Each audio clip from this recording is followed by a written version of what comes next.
আসসালামু আলাইকুম।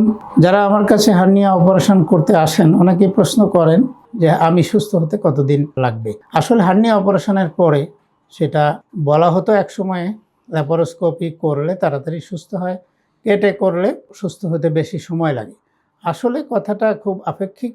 ভালো অপারেশন হলে কেটে করলেও সুস্থ হইতে বেশি সময় লাগে না, আর ল্যাপারোস্কোপি করলেও যে কেটে করার আগে খুব তাড়াতাড়ি সুস্থ হয়ে যাবে সেটাও একেবারে 100% সঠিক না। ল্যাপারোস্কোপি করুক আর কেটে করুক, হার্নিয়া সাধারণভাবে ভালো অপারেশন হইলে 3 থেকে 7 দিন পর্যন্ত সম্পূর্ণ সুস্থ হতে লাগে।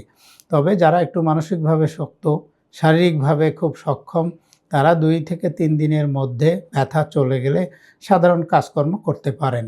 যেহেতু আমরা আজকাল মেশ দিয়ে ভিতরে একটা সাপোর্ট দিয়ে হার্নিয়া অপারেশন করি, সুতরাং ভারী বোঝাটা উঠাবেন না, এটা আমরা 3 সপ্তাহ পর্যন্ত এখনও বলি। কিন্তু স্বাভাবিক কাজকর্ম 3 দিন থেকে 5 দিনের মাথায় সে করতে পারে। সুস্থ হতে 3 থেকে 5 দিনই যথেষ্ট। সবাই সুস্থ থাকুন, ভালো থাকুন।